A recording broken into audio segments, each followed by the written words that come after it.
Hip-hop is more than music, it's a battlefield. From the Bronx to today, competition is its heart. MCs battle with words, proving who's sharpest. Think of it like a boxing ring, punchlines instead of punches.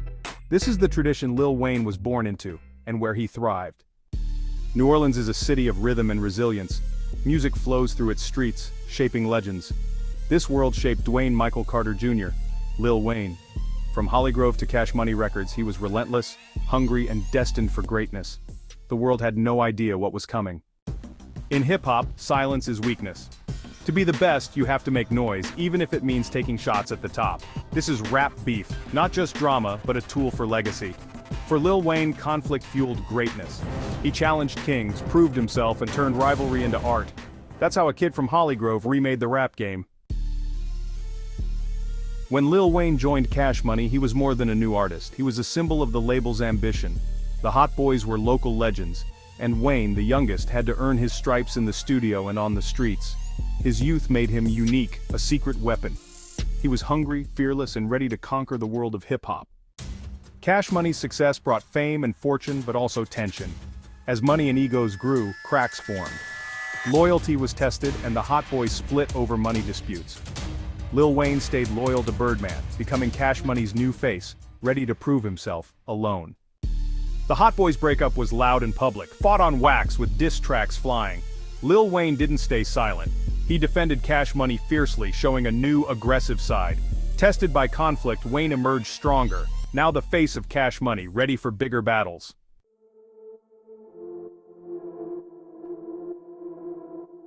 New Orleans was his kingdom, but Lil Wayne wanted an empire. After the dust settled from the Cash Money Civil War, he stood alone. He was the undisputed king of the South. His mixtapes were legendary. His albums sold millions. He had the money, the fame, and the loyalty of his camp. But one thing eluded him. It was the universal undisputed crown, the title of Best Rapper Alive. And to claim that title, all roads led to one place, New York City, the birthplace of hip-hop, the city that had ruled the rap game for decades. It was the final boss level. At the time, the king of New York was also the king of rap, Jay-Z. He wasn't just a rapper, he was a phenomenon, a businessman, a mogul, an icon. He had retired from the game, leaving a power vacuum at the very top. He had declared himself the best and then walked away, leaving the throne empty but still warm.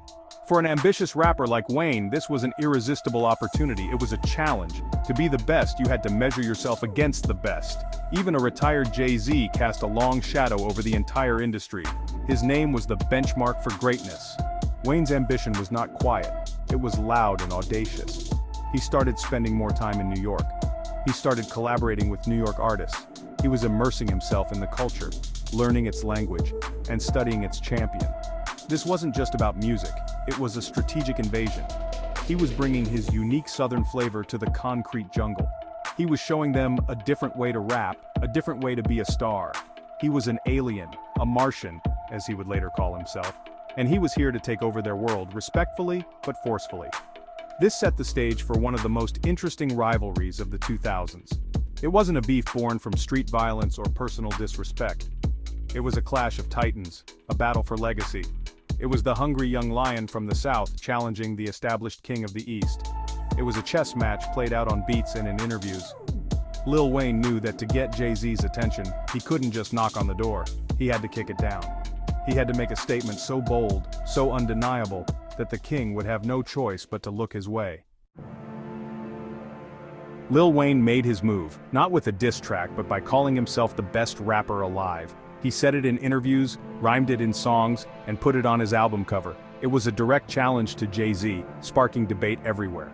Wayne backed it up with relentless work, changing the sound of rap. He captured the world's attention and forced hip-hop to choose sides.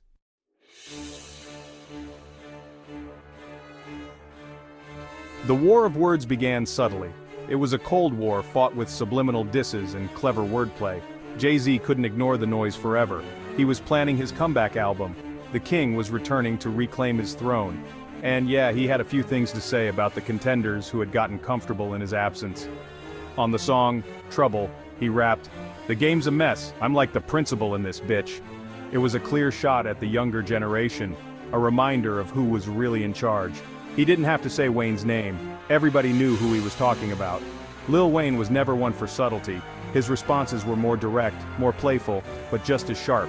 He saw Jay-Z's return not as a threat but as an opportunity. On his legendary mixtape, he fired back with precision. He took Jay-Z's beats, which is a classic sign of disrespect in hip-hop, and wrapped circles around them. On a track called Upgrade, he addressed Jay-Z directly, welcoming him back from retirement, but making it clear that things had changed. He wasn't asking for the crown anymore. He was wearing it. It was a brilliant mix of respect and utter defiance. The battle became honestly a masterclass in lyrical sparring. Jay-Z, the veteran boxer, used precise jabs and clever footwork. His disses were layered, meant to be unpacked and debated. He attacked Wayne's style, his youth, his baby money from Birdman. On Hova, he rapped, "They're all my children, I love them all." It was a condescending pat on the head, positioning Wayne as a mere student. It was a power move, designed to put the younger rapper back in his place without getting his own hands too dirty. He was playing chess while others were playing checkers, but Wayne was a different kind of player. He was unpredictable, a master of chaos. He responded with a relentless flood of music. While Jay-Z released one album, Wayne released 3 classic mixtapes. He wasn't just trying to win a single match, he was trying to win by overwhelming force. He famously rapped, "You're a fan, you're a stan, I'm the motherfucking man." He matched Jay-Z's slick corporate talk with raw, untamed talent. It was the old school versus the new school, the established CEO versus the hungry young artist, and the whole world, man, had a front row seat to the spectacle.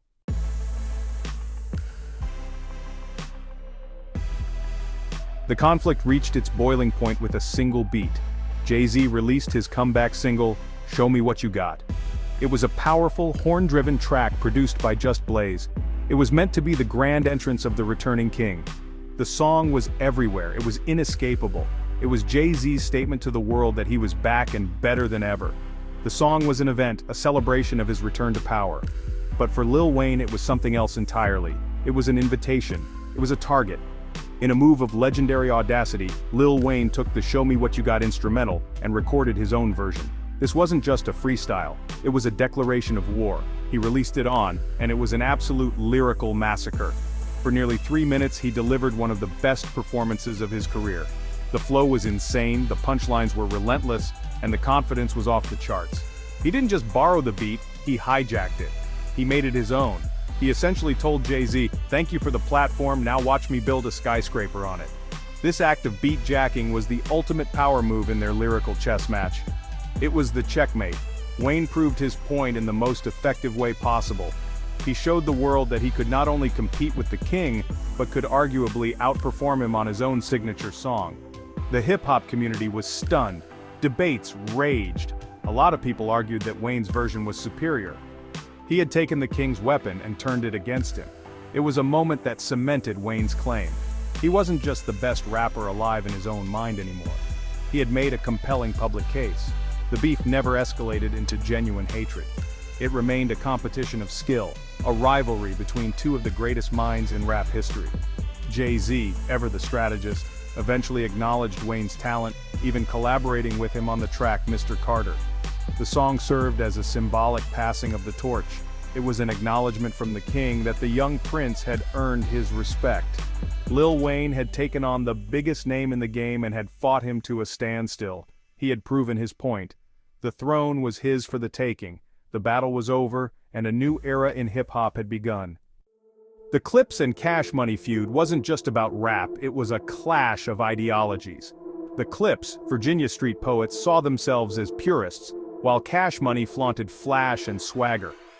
Tensions simmered, fueled by business disputes and lyrical jabs, until Pusha T's relentless wordplay finally provoked a response from Lil Wayne. Sometimes the biggest wars start over the smallest things. This one started with a hoodie. Lil Wayne took BAPE from subculture to mainstream, making it his own. The Clipse saw him as a copycat, co-opting their style. Pusha T fired back on Mr. Me Too. The fashion feud was now a war.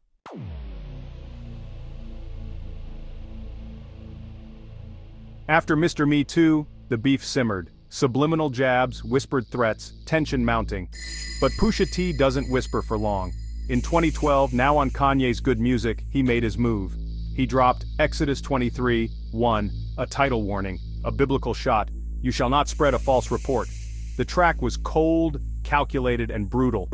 Pusha didn't just diss Wayne, he targeted the entire Cash Money empire. He called out Drake but saved the real venom for Wayne and Birdman. Contract all fucked up, I guess that means you all fucked up. Pusha questioned Wayne's street cred, business sense, and loyalty, painting him as Birdman's puppet. The accusations hit hard. Pusha's reputation for lyrical integrity made every line sting. Exodus 23:1 wasn't just a diss, it was a public trial of Wayne's legacy. The song landed like a bomb. Hip-hop couldn't stop talking. This wasn't about fashion anymore. Pusha had declared war on Wayne's family, business, and honor. The world waited. How would Lil Wayne respond to such a direct, devastating attack?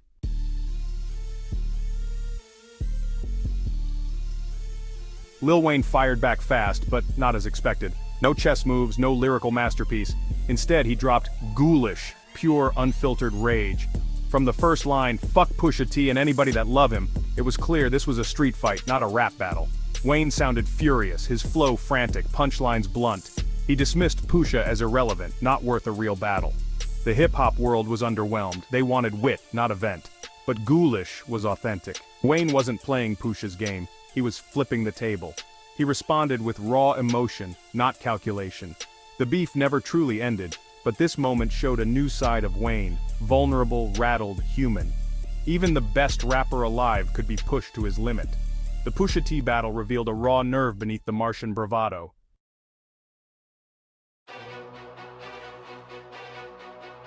Conflict didn't just reveal Wayne's character, it forged it.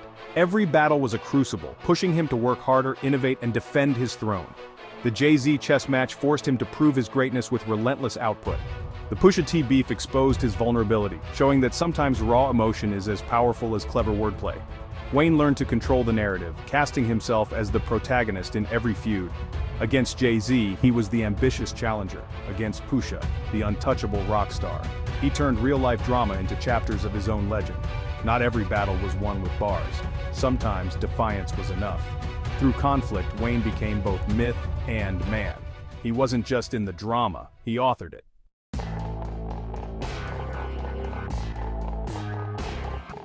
Wayne's greatest defense? His weirdness. As beefs intensified, he leaned into his Martian persona, escaping hip-hop's rules. In his world, street cred and tradition didn't matter, imagination did. He rapped over indie beats, twisted his voice with auto-tune, filled verses with surreal imagery.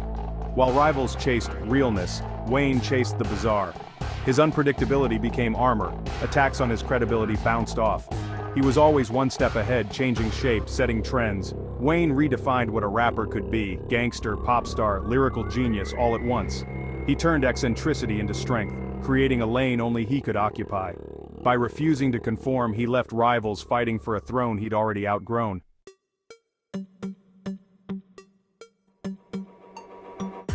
Wayne's secret weapon?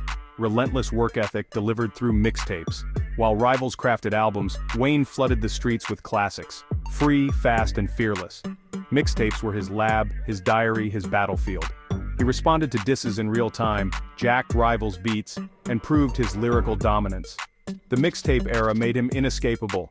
He set trends, controlled the conversation, and outworked everyone. Fans awaited each drop like an event. Rivals couldn't keep up. Even when hit, Wayne drowned out losses with another flood of music. He didn't just win battles, he won the war by out-creating and outlasting the competition. The mixtape was his throne. From it, he ruled the game.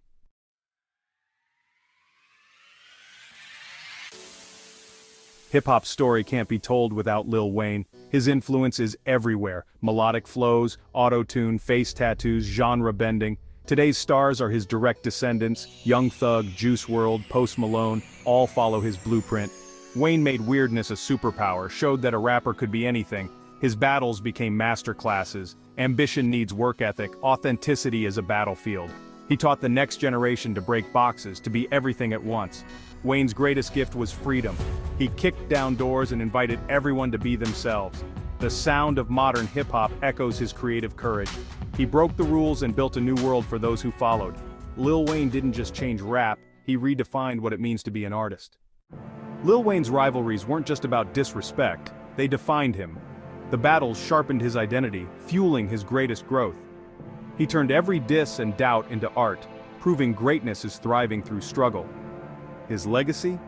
Not just as a rapper, but as a warrior who changed music, one defiant rhyme at a time.